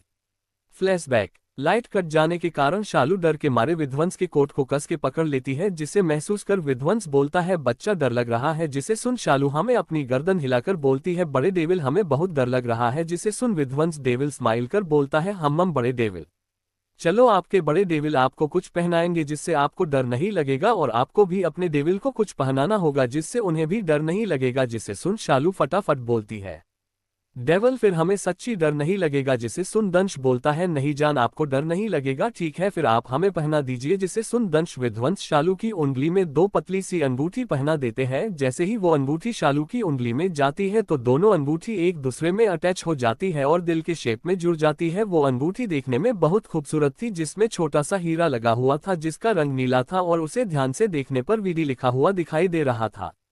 ऐसे ही शालू भी दंश विध्वंस को अंगूठी पहना देती है जो दिखने में सेम शालू की अंगूठी की तरह थी, बस फर्क इतना था उसे ध्यान से देखने पर इसका नाम दिखने लगता है। फ्लैशबैक एंड दंश यही सब सोच मुस्कुराने लगता है। कहीं और एक आदमी खिड़की से चांद को देख रहा था। वो एकटक चांद को देख खुद से बोलता है कोई तुमसे भी ज्यादा खूबसूरत इस दुनिया में है। तुम गुरूर करते हो अपनी चांदनी पर, लेकिन उसकी खूबसूरती के आगे तुम्हारी चांदनी फीकी है। तुम गुरूर करते हो अपनी चमक पर, उसकी मासूमियत के आगे सब फीकी है।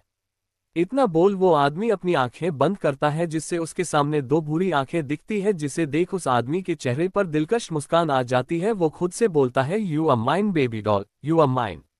वहीं दूसरी तरफ दंश विध्वंस शालू को बिस्तर पर सुला देते हैं और दोनों उसके अगल बगल लेट उसे निहारने लगते हैं। दंश शालू के सॉफ्ट मुलायम गुलाबी गालों को अपनी एक उंगली से छूते हुए अपनी जुनूनी आंखों से शालू को देख रहा था। वही विध्वंस जिसके आंखों में भी कुछ था, लेकिन वो कुछ ज्यादा ही अच्छे से अपने इमोशन को कंट्रोल कर लेता था, वो भी एकटक शालू को देख रहा था। तभी दंश शालू को देखते हुए ही बोलता है भाई खेल कब से शुरू होगा, जिसे सुन विध्वंस भी शालू को देखते हुए बोलता है it started when devils came back, जिसे सुन दंश टेढ़ी स्माइल कर बोलता है बदलेंगे हर जज्बात जब डेविल्स करेंगे अपने बदले की शुरुआत, जिसे सुन विध्वंस बस सीरत को देखते रहता है। तभी दंश विध्वंस से बोलता है भाई जब से अपनी छोटी सी जान को देखा है ना तब समझ आया खूबसूरती किसे कहते हैं। जिसे सुन विध्वंस एक नजर दंश को देख वापस से शालू को देख बिना कुछ बोले अपना मुंह शालू के गर्दन में घुसा लेता है, जिसे देख दंश के चेहरे पर मुस्कान आ जाती है। वो भी शालू को कमर से पकड़कर उसे देखते देखते सो जाता है। दूसरी तरफ भानु जी और आदित्य स्टडी रूम में बैठे हुए थे। इस वक्त भानु जी का ऑरा बहुत डरावना था और वही आदित्य का चेहरा इस बार एक्सप्रेशन लेस था। भानु जी चिल्लाकर बोलते हैं कहाँ है वो दोनों, जिसे सुन आदित्य बोलता है हमारे आदमी उन्हें ढूंढ रहे हैं। जिसे सुन भानु जी टेबल पर अपना हाथ जोर से मारते हैं और चिल्लाते हैं हमारी प्रिंसेस को देखकर उन दोनों ने बहुत बुरा किया, बहुत बुरा। इतना बोल भानु जी अपनी लाल आंखों से आदित्य को देख बोलते हैं विध्वंस और दंश से बोलो हमें वो जिंदा चाहिए। जिसे सुन आदित्य हैरान हो जाता है और वही भानु जी इतना बोल स्टडी रूम से बाहर चले जाते हैं।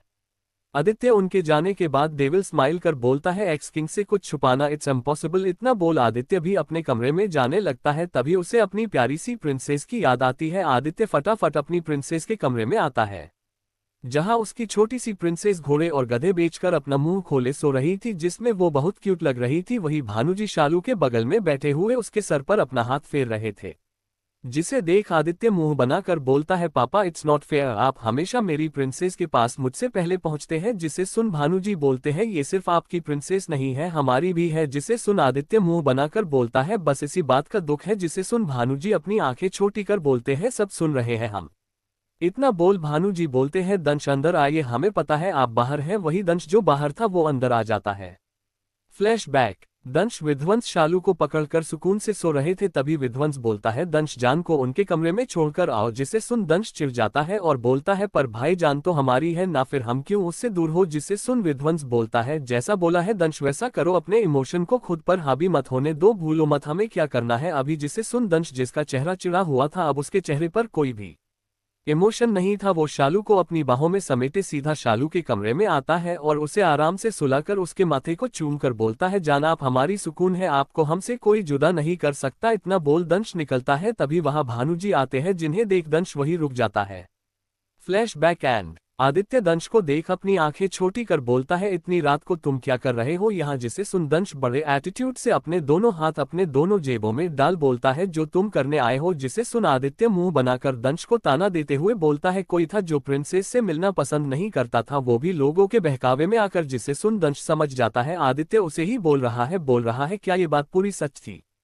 पहले विध्वंस और दंश पूरे टाइम अपनी जान के साथ ही रहते थे, पर एक बार सीरत ने जलन के कारण दंश और विध्वंस को बोला था शालू ने उसे बहुत बेइज्जत किया। जिसे सुनकर दंश विध्वंस को विश्वास नहीं हुआ, क्योंकि उस समय शालू मात्र 13 साल की थी। तो वही जब सीरत को लगा विध्वंस और दंश उसके बात पर विश्वास नहीं कर रहे तो उसने आगे बोला आपको पता है अगर वो हमें कुछ बोलती तो भी हम कुछ नहीं बोलते, लेकिन उसने आप दोनों को अनाथ और उसके घर के टुकड़ों पर पलने वाला बोला। यही इन सब चीजों के कारण विध्वंस और दंश, जिनके दिल के किसी कोने में शालू के लिए सॉफ्ट कॉर्नर था, वो उसी दिन खत्म हो गया। तब से उन्होंने शालू से बात करनी ही बंद कर दी। एक शालू ही उनका कारण थी जो वो लोग इतने टाइम के लिए बाहर चले गए थे। यही सब दंश अभी सोच रहा था। तभी भानुजी बोलते हैं, बस आदि अब आप चुप रहिए, हमें पसंद नहीं कोई हमारी प्रिंसेस की नींद खराब करे। जिसे सुन आदित्य कुछ नहीं बोलता। वही दंश आदित्य के कंधे पर हाथ रख बोलता है, I know you are upset, पर ये मत भूलो जान मेरी और विध्वंस भाई की सब कुछ है, वो भी अभी से नहीं जब से जान ने जन्म लिया है। जिसे सुन आदित्य अपनी गर्दन हाँ में हिला देता है। तभी दंश के फोन में मैसेज आता है, जिसे देख उसके एक्सप्रेशन जो अभी तक सॉफ्ट थे अब उसके चेहरे पर कोई एक्सप्रेशन नहीं था। दंश के फोन में मैसेज आता है, जिसे देख उसके एक्सप्रेशन जो अभी तक सॉफ्ट थे अब उसके चेहरे पर कोई एक्सप्रेशन नहीं था। वही दंश के ऐसे एक्सप्रेशन देख आदित्य और भानु जी का चेहरा भी सर्द हो जाता है। तभी दंश अपनी सर्द आवाज में बोलता है, लेट्स गो, और वो घर से निकल जाता है। जिसे सुन भानु जी और आदित्य जी भी उसके पीछे घर से निकल जाते हैं। 15 मिनट बाद गाड़ी एक जंगल के अंदर रुकती है। वहां जानवरों की आवाज आ रही थी जो बहुत डरवानी थी। अगर कोई इंसान इस आवाज को सुन ले तो वो जंगल के अंदर कदम कभी भी ना रखे। लेकिन वही 3 शख्स जिन्हें इन चीजों से कोई मतलब नहीं था, वो आराम से जंगल के अंदर जा रहे थे। जैसे जैसे वो जंगल के अंदर जाते हैं वैसे ही वहां जंगली जानवरों की आवाज तेज हो जाती है। तभी उनकी नजर झरने की तरफ पड़ती है और वो तीनों वहां खड़े हो जाते हैं कि तभी वो झरना 2 हिस्सों में बंट जाता है। जिसे देख तीनों अंदर चले जाते हैं। अंदर ऐसा लग रहा था जैसे कोई होटल रूम, वही बहुत सारे बॉडीगार्ड खड़े थे। जैसे ही बॉडीगार्ड की नजरें तीनों शख्स पर पड़ी, उन्होंने तीनों को सर झुकाकर ग्रीट किया और बोला, किंग्स आपका किंग इंतजार कर रहे हैं। जिसे सुन दंश और भानु जी हाँ में अपनी गर्दन हिला देते हैं। जी हाँ, ये और कोई नहीं दंश, भानु जी और आदित्य थे। आदित्य घूरकर उस बॉडीगार्ड को देखता है, जिस कारण बॉडीगार्ड डरकर बोलता है, बॉस किंग ने आपको एक काम दिया है। उन्होंने कहा है जब तक आपका वो काम ना हो जाए आपको उस कमरे में नहीं आना है। जिसे सुन आदित्य मन में बोलती है, इस किंग की तो ऐसी की तैसी, बड़ा आया हमेशा अपनी चलाता है। तभी वो कुछ बोलता उससे पहले भानुजी बोलते हैं, आदित्य जो विध्वंस ने बोला है वो करो। जिसे सुन आदित्य मुंह बनाकर बोलता है, डैड आप भी। जिसे सुन भानु जी घूरकर आदित्य को देखते हैं। जिसे देख आदित्य फटाफट वहां से निकल जाता है और वही दंश और भानु जी कमरे की तरफ चले जाते हैं। जैसे जैसे दोनों कमरे की तरफ जा रहे थे वैसे वैसे वहां किसी की दर्दनाक आवाज उन दोनों के कानों में सुनाई दे रही थी। जिसे सुन भानु जी और दंश को एक अलग सुकून मिल रहा था। दंश और भानु जी फटाफट उस कमरे में आते हैं तो देखते हैं सामने 2 बड़ी सी खूबसूरत सी कुर्सी रखी हुई थी। वही उससे थोड़ा सा ऊपर एक खूबसूरत सा सोफा रखा हुआ था। उसी एक कुर्सी पर इस वक्त विध्वंस बैठा हुआ था। उसकी आंखें इस वक्त बंद थी और हाथ में सिगरेट। उसे देख ऐसा लग रहा था जैसे वो किसी गहरी सोच में डूबा हुआ हो। भानु जी और दंश बिना कुछ बोले अपनी जगह पर बैठ जाते हैं। दंश विध्वंस के बगल में बैठ जाता है, वही भानु जी सोफे पर बैठ जाते हैं। इस वक्त भानुकी की आंखें गुस्से से बेहद लाल थी। वही दंश अपना सर एक हाथ मसल रहा था।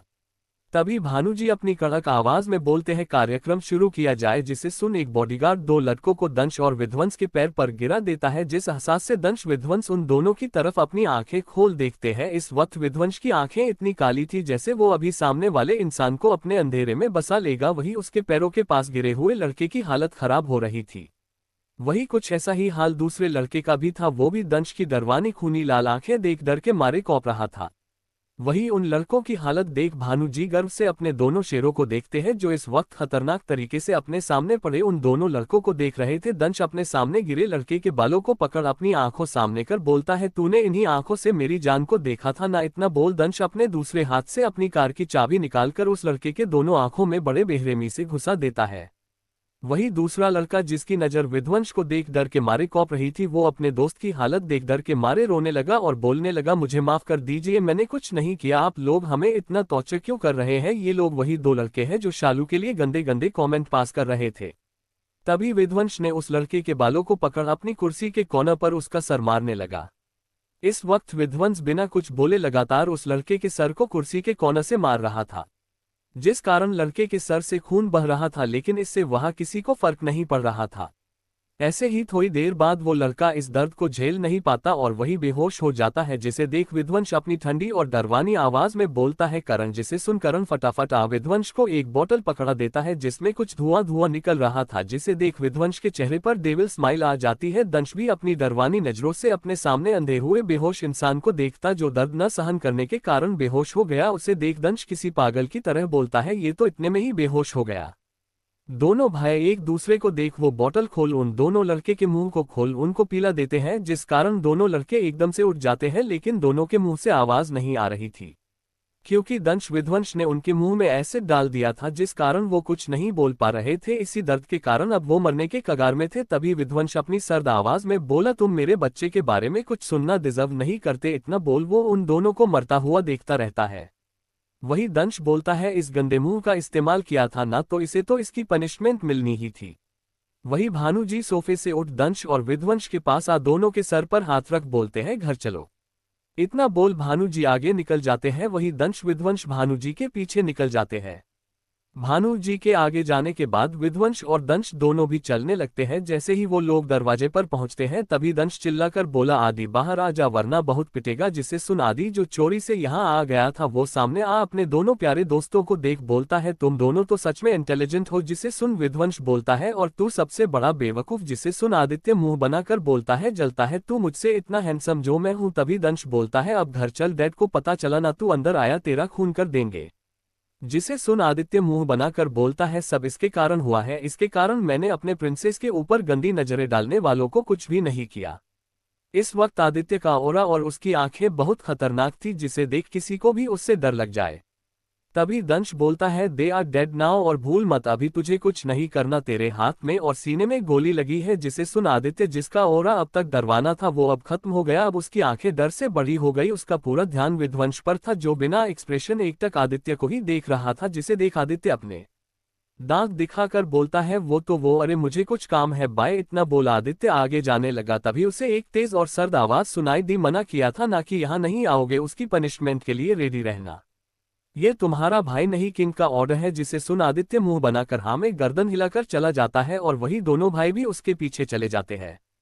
आदित्य अपनी कार में बैठ मुस्कुरा रहा था, जिसे देख उसका ड्राइवर बोलते हैं, बॉस किंग्स तो आपको पनिश कर रहे हैं जबकि आप भी दोनों से कम नहीं और आप फिर भी मुस्कुरा रहे हैं। जिसे सुन आदित्य बोलता है, भाई है मेरे, जानता हूँ बहुत प्यार करते हैं मुझसे, चाहे मुंह से कुछ बोले या न बोले। इतना बोला आदित्य ठंडी आंखों से अपने ड्राइवर को देख बोलता है, आज अपनी सैलरी ले यहाँ से निकल जाना। जिसे सुन ड्राइवर डर जाता है, लेकिन अब उसे कुछ बोलने को बन ही नहीं रहा था। वही कारण जो ड्राइवर के बगल में बैठा था वो उसके कान में बोलता है, गो टू हेल। इतना बोल वो ड्राइवर को चलती गाड़ी से धक्का दे देता है, जिसे देख आदित्य के चेहरे पर मुस्कान खिल जाती है।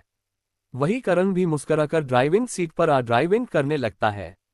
करण अवस्थी दंश और विध्वंस का असिस्टेंट और खास दोस्त, और ये आदित्य के भी बेस्ट फ्रेंड में से एक है। करण एक क्रूएल इंसान है जिसे दुनिया से मतलब नहीं है। इनका बिजनेस थर्ड नो पर आता है, लेकिन ये अपने बिजनेस के साथ साथ दंश विध्वंस के असिस्टेंट भी है। करण 6.4 हाइट, गोरा रंग, काली आंखें, खड़ी नाक और जिम में बनी खूबसूरत बॉडी। इनकी उम्र भी 25 साल है। ऐसे ही थोड़ी देर बाद सब घर पहुंच अपने अपने कमरे में आराम करने चले जाते हैं। वही दंश विध्वंस से बोलता है, भाईजान के साथ सुकून मिलता है, अभी तो सब खाली लग रहा है। जिसे सुन विध्वंस अपनी आंखें बंद कर बोलता है, बस कुछ समय उसके बाद बच्चा सिर्फ हमारी होगी। इतना बोल विध्वंस आंखें बंद कर लेता है और दंश भी अपनी आंखें बंद कर अपनी जान के बारे में सोचकर सो जाता है।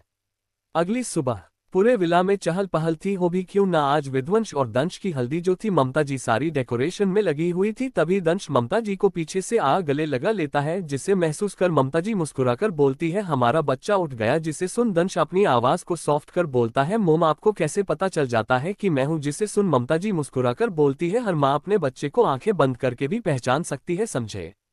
इतना बोल ममता जी बोलती है, चलिए ब्रेकफास्ट करने चलिए। वैसे भी आपके पापा और प्रिंसेस और आपके भाई ने पहले ही ब्रेकफास्ट कर लिया, बस आप और हमारा बड़ा बेटा बचा हुआ है। जिसे सुन दंश ममता जी से थोड़ा दूर हो अपने मन में बोलता है। तभी जान कमरे में नहीं थी।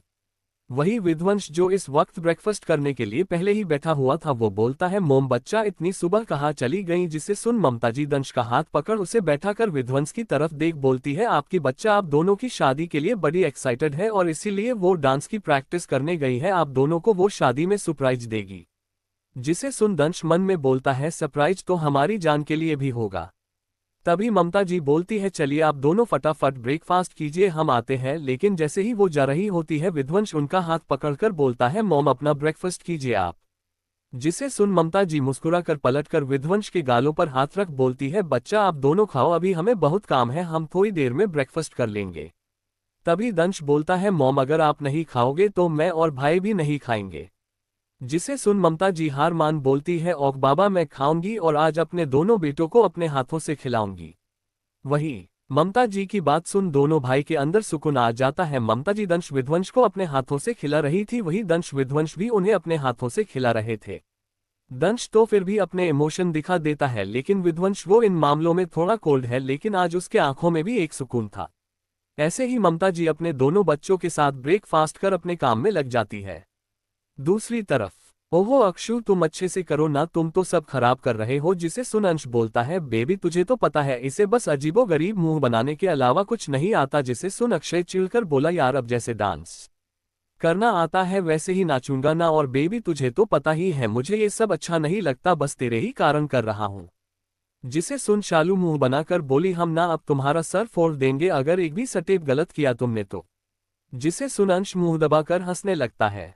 वही अक्षय बोलता है बेबी तुमसे बड़ा हूं मैं, थोड़ी तो इज्जत कर लो यार। जिसे सुन शालू बोलती है इज्जत के लिए सुंदर सा चेहरा होना चाहिए जो तुम्हारे पास नहीं है, समझे बड़े आए शालू द ग्रेट से इज्जत लेने वाले। जिसे सुन अब अंश से रहा नहीं गया, वो जोर जोर से हंसने लगा। जिसे देख अक्षय चिढ़कर बोला साले अभी मजे ले ले, कुछ समय बाद मेरी बारी भी आएगी फिर तुझे बताता हूँ गधा कहीं का, पता नहीं किस मुहूर्त में भगवान ने इसे मेरा भाई बना दिया। अक्षय उम्र 17 साल, दिखने में बहुत ज्यादा हैंडसम, इन पर स्कूल गर्ल्स फ्लैट है, ये अभी 12th में है, इनकी हाइट अभी 6 फीट है, गेहूं रंग, काली आंखें, गुलाबी होठ, ये हर चीज में परफेक्ट है सिर्फ डांस को छोड़। लेकिन फिर भी जब ये उसकी भी अच्छे से प्रैक्टिस करते हैं तो उसे भी अच्छे से करते हैं, इसलिए तो शालू इनके पीछे पड़ी है।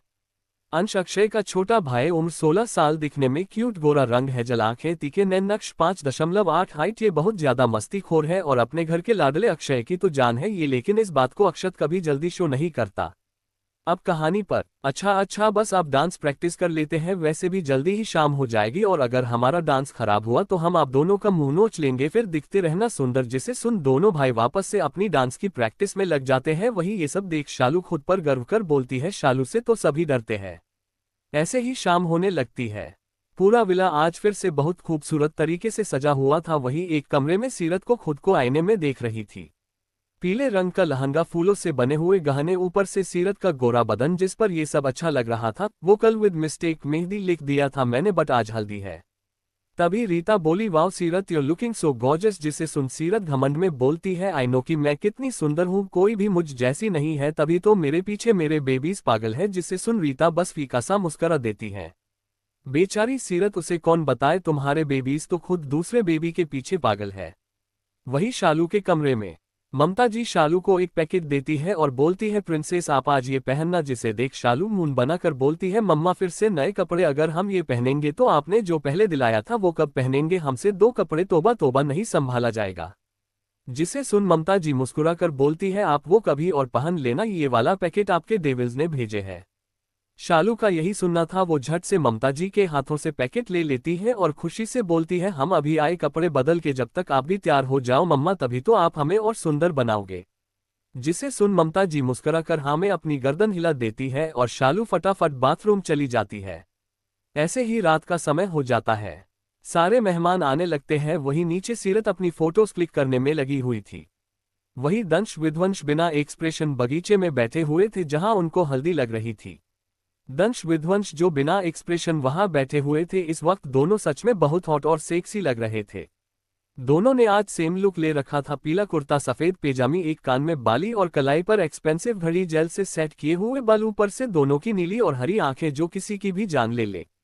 तभी एक लड़का उन दोनों के पास आ उन्हें हल्दी लगा देता है, जिसे महसूस कर उन दोनों की गुस्से में मुट्ठी बंद हो जाती है। तभी वो लड़का अभी कुछ कहता उससे पहले दंश, जिसकी आंखें गुस्से से लाल थी, वो एक नज़र अपने भाई को देखता है जिसकी आंखें भी गुस्से से लाल थी, लेकिन उस लाली को दंश को अलावा कोई नहीं देख पा रहा था।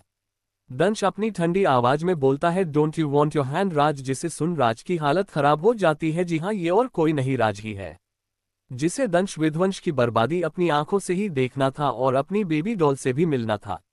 राज अभी कुछ बोलता उससे पहले ही विध्वंस ने बोला दंश डोंट बी लाइक दिस। जिसे सुन दंश अपनी जगह से खड़ा हो फटाफट राज के गले लग बोलता है अबे मजाक करता था, तुम तो कुछ ज्यादा सीरियस हो गए। जिसे सुन राज के अंदर जान में जान आई, तभी दंश राज से दूर हो वापस अपनी जगह बैठ जाता है। तभी अचानक से राज के गले में खुजली होने लगती है, जिस कारण राज का हाथ अपनी गर्दन पर जा रहा था। जिसे देख दंश के चेहरे पर डेविल स्माइल आ जाती है। वो खुद से कहता है आई नो मेरे पालतू मेरे कामों को हमेशा अच्छे से करते हैं। वही विध्वंस जो बार बार घड़ी की तरफ देख रहा था वो खुद से बोलता है, बच्चा आप कब आओगे। वही राज बेचारे की हालत धीरे धीरे खराब हो रही थी, जिस कारण वो दंश को देख बोलता है, एक्सक्यूज मी, अभी कॉल करके आता हूँ। इतना बोल वो फटाफट वहां से भाग जाता है, जिसे देख दंश के चेहरे पर डेविल मुस्कुराहट आ जाती है। वो खुद से बोलता है, this is your punishment to looking my जान yesterday. This is your punishment to looking my जान येस्टरडे। तभी अचानक से कोई दंश को पीछे से गले लगा लेता है, जिस कारण दंश के हाथों की मुट्ठी कस जाती है। तभी उसके कानों में एक मीठी आवाज आती है, छोटे डेविल हम कैसे लग रहे हैं। जिसे सुन दंश के चेहरे पर सॉफ्टनेस आ जाती है। वो पीछे से अपनी जान का हाथ पकड़ आगे करता है। जैसे ही दंश शालू को आगे करता है तो बस देखता ही रह जाता है। पीले रंग का खूबसूरत सा स्लीवलेस लहंगा जिसकी बैक डोरियों से बंधी हुई थी, जो उसके गोरे बदन पर बहुत प्यारा लग रहा था। ऊपर से शालू के छोटे छोटे खूबसूरत हाथों में फूलों से बने हुए कंगन जो उसके हाथों में बड़े खूबसूरत लग रहे थे। पैरों में खूबसूरत सी फूलों से बनी हुई पायल हाय बड़े सुंदर लग रहे थे। कानों में फूलों के झुमके और सर पर मंटिक, और ऊपर से इसके अलावा उसकी भूरी आंखों में काजल और हल्की सी लाल लिपस्टिक, और उसके खूबसूरत लंबे बाल सच में बड़े प्यारे लग रहे थे। अगर किसी को कुछ ज्यादा अट्रैक्ट करे तो वो थी शालू की मासूम भूरी आंखें।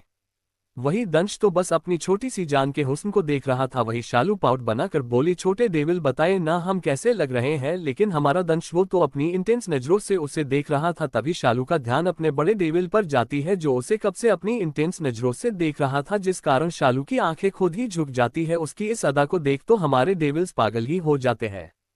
शालू ने अपनी नजरें नीचे ही की थी, तभी वो खुद को किसी की गोदी में पाती है, जिससे उसकी नजर सामने जाती है, जहां उसका हैंडसम सा भाई उसे अपनी गोदी में उठाया हुआ था। जिसे देख शालू मुंह फूला कर बोलती है, भैयू हमने कहा ना हमें आप गोदी मत लो, अब हम बड़े हो गए हैं। जिसे सुन आदित्य शालू के फूले हुए सॉफ्ट गर्ल पर किसकर हंस कर बोलता है, मैं तो अपनी प्रिंसेस को बहुत सारी किस्सी करूंगा और ऐसे ही गोद में उठा कर रखूंगा। जिसे सुन शालू अपने सर पर हाथ मार कर बोलती है, हे भगवान हमारे मोटे भाई हमें अपनी गोदी में पिचका देंगे और हम छोटी सी जान पिचक भी जाएंगे। जिसे सुन आदित्य अपनी आंखें छोटी कर बोलता है, क्या बोला आपने प्रिंसेस, आपके भैयू मोटे हैं।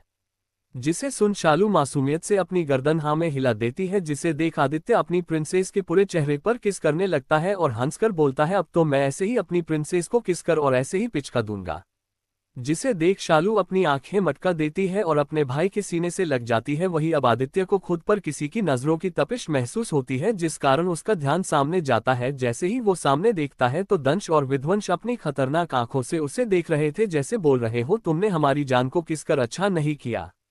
वही बेचारा आदित्य उनकी इस हरकत को देख अपने डर को काबू कर आंखों से इशारा कर बोला, don't forget she is my princess. तभी वहां भानुजी आ जाते हैं, जिसे देख शालू बोलती है, पापा भैयू को बोलो हमें गोदी गोदी नहीं खेलना, अब हम बड़े हो गए हैं। जिसे सुन भानुजी फटाफट शालू को अपने गोदी में ले लेते हैं और बोलते हैं, और क्या हमारी प्रिंसेस अपने पापा के साथ ये गेम खेलेगी। वैसे आज हमारी प्रिंसेस सच्ची में बहुत सुंदर लग रही है। जिसे सुन शालू अपनी आंखों में चमक ला कर बोलती है, सच्ची हम बहुत सुंदर लग रहे हैं। जिसे सुन भानुजी शालू के माथे को चूम बोलते हैं, हाँ हमारी प्रिंसेस बहुत सुंदर लग रही है।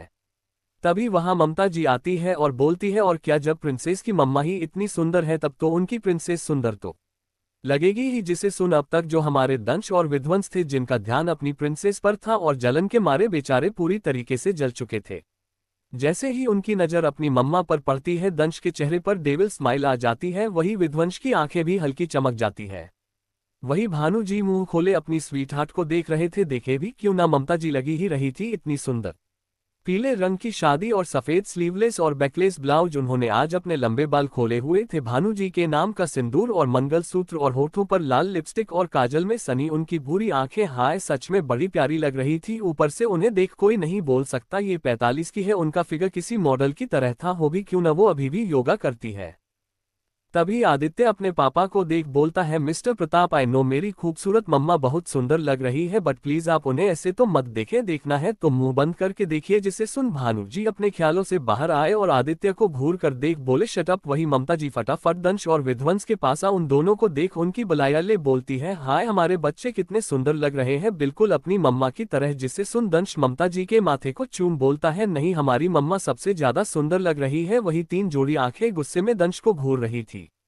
पहले तो हमारे भानु जी जिन्हें दंश पर गुस्सा आ रहा था वो कैसे उनकी स्वीट हॉट को किस कर सकता है। वही आदित्य को भी गुस्सा आ रहा था, वो भी अपनी मम्मा को लेकर बहुत पजेसिव था और यही हाल शालू का भी था और उसे इस बात का भी गुस्सा था। उसके डेविल ने उसकी तो कोई तारीफ नहीं की। वही दंश अपनी तिरछी नजरों से अपने पापा और भाई को देख चिढ़ाने वाली स्माइल पास कर देता है, लेकिन जैसे ही उसकी नजर अपनी जान पर जाती है जो उसे अपनी छोटी आंखों से घूर रही थी, तभी विध्वंस कुछ ऐसा करता है जिसकी किसी को कोई उम्मीद नहीं थी और सबके चेहरे पर मुस्कान आ जाती है। वही विध्वंस की बात सुन ममता जी की आंखें नम हो जाती है। हल्दी की रस्म जिसमें यहाँ पूरी फैमिली और सीरत की क्लोज दोस्त ही आई हुई है, क्योंकि दंश विध्वंस ये सब पसंद नहीं। इसके अलावा यहाँ कोई नहीं है, सब शादी में ही आएंगे। दंश अपनी जगह से खड़े हो ममता जी के पास आ उनका हाथ पकड़ अपनी जगह बैठ उनके दोनों पैरों को अपने थाई पर रख अपने होठों से चूम लेता है और अपने आवाज को थोड़ा सॉफ्ट करके बोलता है, मम्मा आप दुनिया की सबसे खूबसूरत इंसान है, आप हमारी मम्मा है जिन्होंने हमें अपनी ममता दी है। तभी दंश भी ममता जी के पास आ उनके पैरों के पास आकर बैठ आगे बोलता है, आप मेरे और भाई के लिए दुनिया में सबसे पहले आती है। जानते हैं इन कुछ महीनों में हमने आपका दिल बहुत दुखाया है, लेकिन ये बात भी सच है, हम आपसे प्यार भी बहुत करते हैं। जिसे सुन सबके चेहरे पर मुस्कान आ जाती है। वही ममता जी की आंखें नम हो जाती है। एक जगह उनका एक बेटा जो बहुत कम खुद को एक्सप्रेस करता है और दूसरा थोड़ा सा कोल्ड है, लेकिन फिर भी वो खुद की फीलिंग को दिखाता है। अपने दोनों बेटों के प्यार को देख उनकी आंखें नम हो गईं। तभी एक क्यूट सी आवाज आती है, डेविल्स आप दोनों ने हमारी मम्मा को रुलाया, हम बात ही नहीं करेंगे आप दोनों से, you two are very bad. जिसे सुन दंश ममता जी से बोलता है, मम्मा देख लो अब आप ऐसे ही रोना धोना करोगे तो हमारी जान हमसे गुस्सा हो जाएगी। वही विध्वंस ममता जी के आंसू पोंछ कर धमकी भरे लहजे में बोलता है, डोंट फॉरगेट अगर आप रोई तो हम वापस चले जाएंगे। जिसे सुन ममता जी फटाफट अपने आंसू पोंछकर बोलती है, आप ही दोनों ने हमें इतना इमोशनल कर दिया। तभी फिर से शालू मुंह फूला कर बोलती है, कोई हमसे प्यार नहीं करता। जिसे सुन दंश फटाफट शालू को अपने सीने से लगाकर बोलता है, हम सब आपसे प्यार करते हैं जान। जिसे देख सब मुस्कुराने लगते हैं। वही शालू मुंह टेढ़ा कर दंश के सीने से लग जाती है। वही सीरत जो अपनी फोटो लेने में बिजी थी, वो जैसे ही दंश और विध्वंस को सबके साथ देखती है तो उसके हाथों की मुट्ठी कस जाती है। वही रीता जिसे देख बड़ा मजा आ रहा था, वो सीरत को देख प्यार से बोलती है, सीरत बेबी आई थिंक तुम्हारे बेबीज अपनी फैमिली से ज्यादा प्यार करते हैं एंड आई थिंक तुम्हें भी अब उन्हें रिस्पेक्ट देनी चाहिए। और वहाँ देखो कैसे दोनों अपनी जान और बच्चा को संभाले हुए हैं, मुझे तो लगता है वो उससे सबसे ज्यादा प्यार करते हैं। तभी सीरत गुस्से में बोलती है, शट योर माउथ समझी, वरना अभी यही जान से मार दूंगी। और क्या बोल रही हो, मेरे बेबीज उस बसूरत छोटी सी बच्ची से सबसे ज्यादा प्यार करते हैं, तब तुम्हें नहीं पता मेरी एक आंख से ना वो किसी को भी जिंदा जला सकते हैं, so don't you dare to talk to me like that. इतना बोल सीरत दंश विध्वंस की तरफ आ जाती है। वही रीता उसकी बातें सुन डर जाती है। ममता जी विध्वंस से बात कर रही थी, वही भानु जी जल जल कर विध्वंस को देख रहे थे जो बड़े ध्यान से ममता जी की बातें सुन रहा था। वही दंश अपनी जान को अपने सीने से लगाकर बैठा हुआ था और आदित्य को ये चीज हजम नहीं हो रही थी। तभी एक मीठी सी आवाज उन्हें सुनाई देती है, दंश जी विध्वंस जी हम कैसे लग रहे हैं। जिसे सुनकर सबका ध्यान सीरत पर चला जाता है। वही दंश विध्वंस सीरत को एक नजर देख वापस से अपनी नजरें नीचे कर लेते हैं। तभी ममता जी सीरत के पास आ उसके गालों को छूकर बोलती है, आप आज परी लग रही हो। जिसे सुन सीरत शर्मा जाती है और दंश और विध्वंस को देखती है, जिनका ध्यान दंश के सीने में छुपी हुई शालू पर था। जिसे देख सीरत की मुट्ठी कस जाती है। वो खुद से बोलती है, यू लिटिल बिच तुम्हें तो मैं अब नहीं छोड़ूंगी। तभी ममता जी बोलती है, वैसे दंश और विध्वंस को हल्दी लगी चुकी है, अब हम सीरत को भी हल्दी लगा देते हैं। जिसे सुन सीरत फटाफट अपनी जगह पर बैठ जाती है। तभी ममता जी अपने बगल से दंश विध्वंस की हल्दी का कटोरा उठाकर जैसे ही उठती है, वैसे ही विध्वंस हल्का सा अपना पैर अदा देता है, जिस कारण ममता जी लड़खड़ाकर गिरने को होती है। जिसे देख सबकी चीख निकल जाती है, लेकिन विध्वंस ममता जी के हाथों को पकड़ लेता है, जिस कारण ममता जी तो बच जाती है, लेकिन वो सारी हल्दी दंश के ऊपर गिर जाती है, जिस कारण हमारी प्यारी सी शालू को वो हल्दी लग जाती है। जिसे देख शालू मुंह बना लेती है और बोलती है, छी छी हम तो गंदे हो गए। वही दंश के चेहरे पर गहरी मुस्कान आ जाती है। वो अपने मन में बोलता है, हैप्पी हल्दी जान। वही भानु जी और आदित्य फटाफट ममता जी के पास आ उन्हें अच्छे से चेक करने लगते हैं। जिसे देख ममता जी थोड़ा परेशान हुए बोलती है, मैं ठीक हूँ लेकिन सीरत की हल्दी तो गिर गई। तभी सीरत जो गुस्से से पूरी पागल हो रही थी, वो प्यार से बोलती है, आंटी इट्स ओके, आपकी गलती नहीं है। इतना बोल वो अपनी आंखों में नमी लिए दंश और विध्वंस को देख बोलती है, आज का दिन ही खराब है, तभी हमारी हल्दी खराब हो गई, इसमें आंटी की कोई गलती नहीं है, आप दोनों आंटी को कुछ मत कहना। वही सीरत की ऐसी बातें सुन दंश विध्वंस और आदित्य भानु जी की आंखें गुस्से से लाल हो गई और वही ममता जी दुखी हो गई, उनकी भी आंखें हल्की सी नम हो गई थी। जिसे देख शालू दंश की गोद से फटाफट उठ अपनी मम्मा के पास अब बोलती है, मम्मा आप सैड मत हो, आप बहुत अच्छे हो। और वो सीरत को देख बोलती है, देखो गंदी से दीदी, आई डोंट केयर, आप डेविल्स की गर्लफ्रेंड हो, लेकिन अगर आप मम्मा को कुछ भी बोलोगे तो हम आपको यहाँ से भगा देंगे और आपको बहुत सारा पनिश भी करेंगे।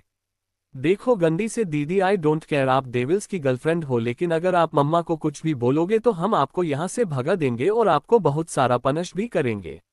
वही शालू की बात सुन विध्वंस और दंश अपनी कठोर आवाज में बोले, बच्चा जान। जिसे सुन शालू डर से 2 कदम पीछे हो गई। वही सीरत बहुत खुश हो गई और वो फिर से बोली, विध्वंस जी वो बच्ची है, आप ऐसे मत चिल्लाओ। वही आदित्य फटाफट अपनी छोटी सी प्रिंसेस को खुद के गले लगा लिया। वही अपने भैयों के बाहों में खुद को महसूस कर शालू सिसकने लगी, जिसे महसूस कर आदित्य कुछ बोलता उससे पहले भानुजी आदित्य का हाथ पकड़ अपनी आंखें दिखा देते हैं।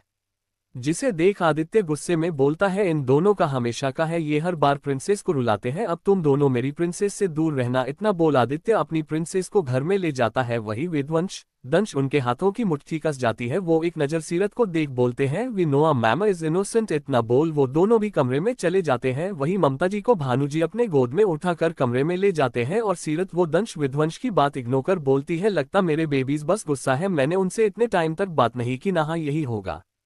और रही बात इस औरत की, पता नहीं कितनी प्लास्टिक सर्जरी करा रखी है, इसे भी मैं मेरे बेबीज के दिल से निकाल कर फेंक दूंगी, जैसे मैंने उस स्टूपिड छोटी सी बिच के साथ किया। तभी उसे रीता की आवाज आती है, सीरत आजा अपनी हल्दी लगा ले। जिसे सुन सीरत अपनी हल्दी लगवाने लगती है। वही हल्दी जैसे जैसे सीरत को लगती, सीरत का चेहरा हल्का हल्का खुजलाने लगता, लेकिन उसने इतना ध्यान नहीं दिया। उसका फोकस अभी अपनी फोटोज पर थी। आदित्य का कमरा। वही आदित्य शालू को अपने सीने से लगाकर चुप करा रहा था और शालू सिसक रही थी। तभी किसी ने शालू को आदित्य के सीने से हटाकर खुद के गोद में अच्छे से रख लिया और तेज कदम से वहां से चला गया। जिसे देख आदित्य हैरानी से कभी अपने हाथ को देखता तो कभी दरवाजे को। तभी दंश डेविल स्माइल कर बोला, डोंट फॉरगेट जान सिर्फ हमारी है, समझा। इतना बोल दंश भी वहां से चला गया। वही आदित्य मुंह बनाकर बोला, साला बचपन से इन दोनों की आदत है हमेशा मेरी प्रिंसेस को मुझसे छीनने की। वही भानु जी के कमरे में भानु जी अपनी स्वीट हॉट को आराम से बेड पर बैठा पूछते हैं, तुम ठीक हो ना स्वीट हॉट। जिसे सुन ममता जी फिक्र में बोलती है, हमारी प्रिंसेस रो रही है और हमारे बच्चे भी हमसे गुस्सा हो गए, हमने उनकी हल्दी खराब कर दी ना। जिसे सुन भानु जी ममता जी के होठों को हल्का चूमकर बोलते हैं, बिल्कुल भी नहीं, हमारे बच्चे बिल्कुल गुस्सा नहीं है आपसे। और रही बात हमारी प्रिंसेस की, उन्हें उसके डेविल्स और उनका भैयू संभाल लेगा। जिसे सुन ममता जी बोलती है, लेकिन तभी भानु जी ममता जी के होठों पर उंगली रख बोलते हैं, शुश स्वीट हॉट बहुत हो गई सबकी बातें, अब तुम मुझ पर ध्यान दो, वैसे भी बहुत वक्त हो गया तुम्हें पनिश किए हुए। जिसे सुन ममता जी मुंह बनाकर बोलती है, और जो कल रात को आपने किया वो क्या था। जिसे सुन भानु जी ममता जी को बेड पर गिरा उनके ऊपर आकर बोलते हैं, स्वीट हॉट उसे प्यार कहते हैं, लेकिन आज तुम्हें प्यार नहीं बस सजा मिलेगी। जिसे सुन ममता जी थोड़ा घबरा जाती है। जिसे देख भानु जी उनके गर्दन में अपना चेहरा छुपा बोलते हैं, आई लाइक इट जब तुम मुझसे ऐसे घबराती हो। जिसे सुन ममता जी चिढ़कर बोलती है, मतलब आप सच में बहुत अजीब हो। सब अपनी बीवी से कहते हैं जब तुम शर्माती ही तो मुझे अच्छा लगता है, लेकिन एक आप ही हो जो ऐसी बातें करता है, एकदम राक्षस वाली। तभी भानु जी ममता जी के गर्दन पर बाइट कर बोलते हैं, because I am different that's why I like it when you scared that time you know my sweet heart. जिसे सुन ममता जी शर्मा जाती है और बोलती है, छी शर्म भी नहीं आती, 4 बच्चों के बाप बन गए हैं लेकिन फिर भी शर्म बेच खाए हैं।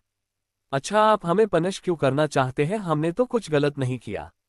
जिसे सुन भानु जी ममता जी के कमर को सहलाकर बोलता है, बिकॉज यू इग्नोर्ड मी। इतना बोल भानु जी ममता जी पर बरस पड़ते हैं। वही विध्वंस और दंश के कमरे में शालू, जिसे तो कुछ समझ ही नहीं आ रहा था, वो अपनी नम आंखों से विध्वंस को देख रही थी। तभी दंश वहां आ शालू को देखता है जो सोफे पर विध्वंस के गोद में बैठी हुई थी। वो भी सोफे पर आ विध्वंस के बगल में बैठ जाता है और बोलता है, जाना आप अपने डेविल से गुस्सा हो। जिसे सुन शालू जो तब से शोक में थी वो अपने होश में वापस आ मुंह फूला कर बोलती है, हम बहुत गुस्सा है, आप दोनों गंदे वाले डेविल्स हो, आपने हमें डांटा। जिसे सुन विध्वंस शालू के छोटे से चेहरे को अपनी तरफ कर उसके गाल को छूकर बोलता है, बच्चा because we don't like when you say you don't care about अस।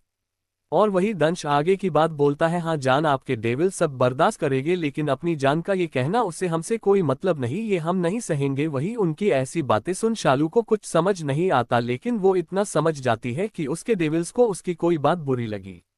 जिसे समझ शालू फटाफट अपने कान पकड़ लेती है और अपने नम आंखों से बोलती है, सॉरी डेविल्स, शालू ने आप दोनों को हट किया। जिसे सुन दंश विध्वंस जल्दी से शालू की आंखों से आंसू पोंछ देते हैं। वही विध्वंस अपनी कड़क आवाज में बोलता है, बच्चा मुझे आपके मुंह से सॉरी कभी नहीं सुनना, समझी, वो भी जब आप हमारे साथ हो। जिसे सुन शालू विध्वंस की तरफ देख बोलती है, लेकिन हमने तो आपकी गर्लफ्रेंड को गंदा बोला था ना। जिसे सुन विध्वंस अपनी आंखें बंद कर लेता है।